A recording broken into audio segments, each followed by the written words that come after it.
So I left school at 16, no GCSEs, nothing like that. So I worked for the local council, Leicester City Council, as an apprentice. That's it, as an apprentice. But a year and a half later, they got rid of all the apprentices, so I became unemployed. I was too young to sign on to the dole, as it was called back then. So I had to go to the careers office, went to the careers office, and the Leicester Tigers job was here, up. So I came down, came for the interview, and that came on the Wednesday morning for interview. Wednesday afternoon, I got the job and I started on the Monday, which was the 29th of January 1990. Yeah, immensely proud, because I looked at back then, back in the early 90s, the people who were here, and unfortunately some of the people are no longer with the club because they've passed away. I look at them, they knew in the future, they looked to the future. So they took a chance taking me on as part of the grounds team. And look where I am now, 35 years later. I'm still here, still passionate about it. And just the club's just fully supported me all the way through and encouraged me to just carry on. Yeah, so like I said, we were just coming out of the 80s where there was all the sexism and all that sort of thing. And I did have it at the beginning, but then I think as the late 90s, coming into the early 2000s, it started to die down. And now I just get fully supported. I'm looked as one of the boys, really. Very important, because like Ed's came from St George's Park, so he was in football. Then he came here to Leicester Tigers, and like I said, he's just encouraged me all the way through to doing training. If we've got an idea, put the idea, he'll say, yeah, it might work, or he'll just go and do it, see what the end product's like and the end result. So yeah, with management, you've got to be there to support not just the male side, but the female side as well. And I think if you can encourage a male to do it, why can't you encourage a female to do it? Because it's like, we've got, like I said to you earlier, we've got a CEO, and I admire Andrea Pinchin, because she started in the ticket office. And she's gone through nearly all the jobs, except for the grounds department. She's too coward to join the grounds department. And you can actually show that. But she started in the ticket office, and look where she is now. She's CEO of Leicester Tigers. So I just look at that as, I've got where I am through my industry, but you look at somebody like that who worked in the ticket office, and now she's at the top of the chain as a CEO.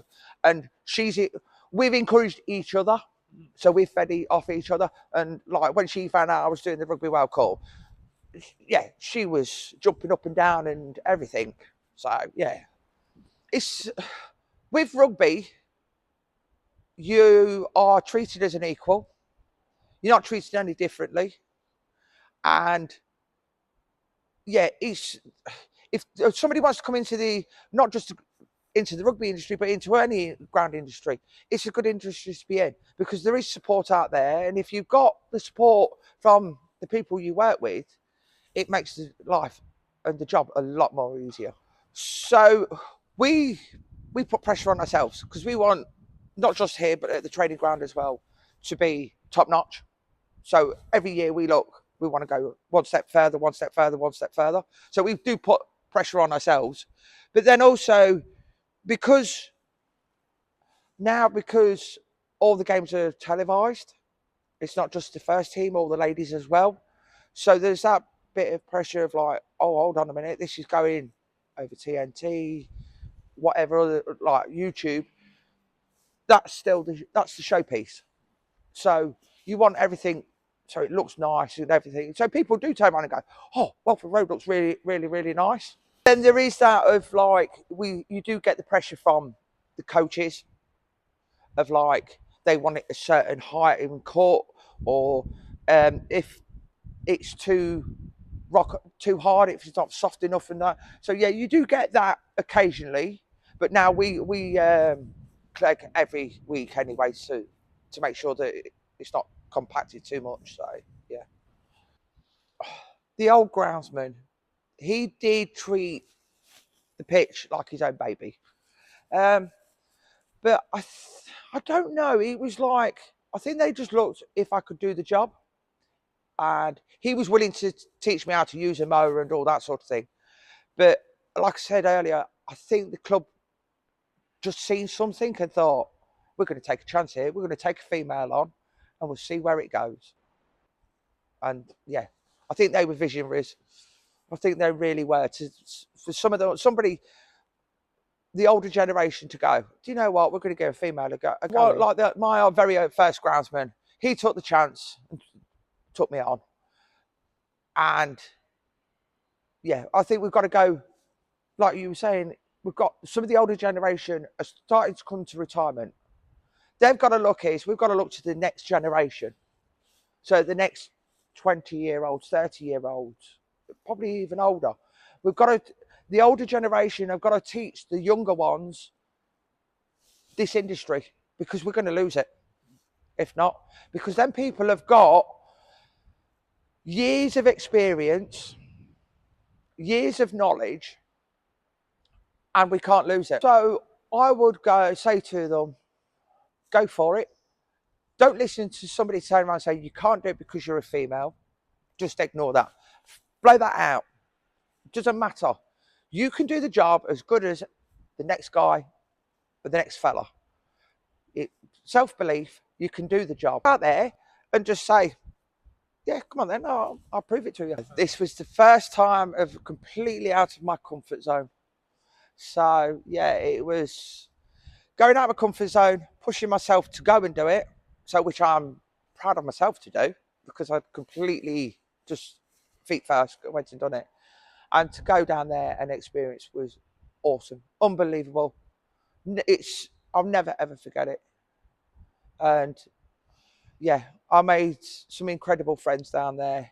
And yeah, it's just, even thinking about it now, I can remember certain things, certain silly things and all that. But yeah, it was just an awesome few days. That I learned that I'm not on my own going through certain things when you work with male colleagues. And that's all I will say. I'll leave it at that. And the ups and downs. But it was just listening to their stories of like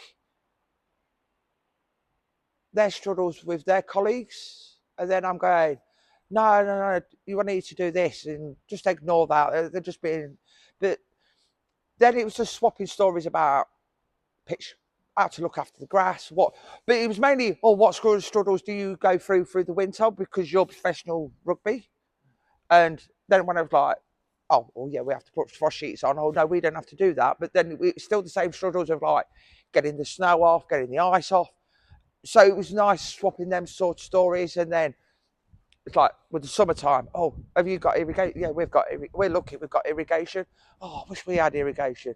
So yeah, it was just swapping stories about the different hard times and the good times sort of thing. So yeah, it was just swapping good stories like that. I think it was good because we come from all different sectors of the industry. It was just nice to meet up with those ladies and just swapping stories about how they got into it, why did they get into it. And it was good because some of them was like, I only went down did a bit of volunteering and then I got offered a job and then so yeah, it was just good to meet other women in this industry and have had the battles like I've gone through. And hopefully the battles that I fought and won, I was able to pass on a bit of knowledge, especially to the younger ones who are in the industry. But I probably would go and do it. It all depended on when what time of the year they'd do it, because my day job comes first, and it all depends where Leicester Tigers are as well. But yeah, I would definitely do another event. But if I couldn't, I just hope that the GMA do carry them on, even if they don't do them every year. If they did them every 2 years, but then it'd be nice to like that there is other ladies out there in the industry and to get something like that. Or it's like it'd be good like if we didn't do a sports where we was at rugby or cricket or something like that, but where we could have like an event for just all ladies in grounds industry, so all of us could get together and swap stories and get to know each other.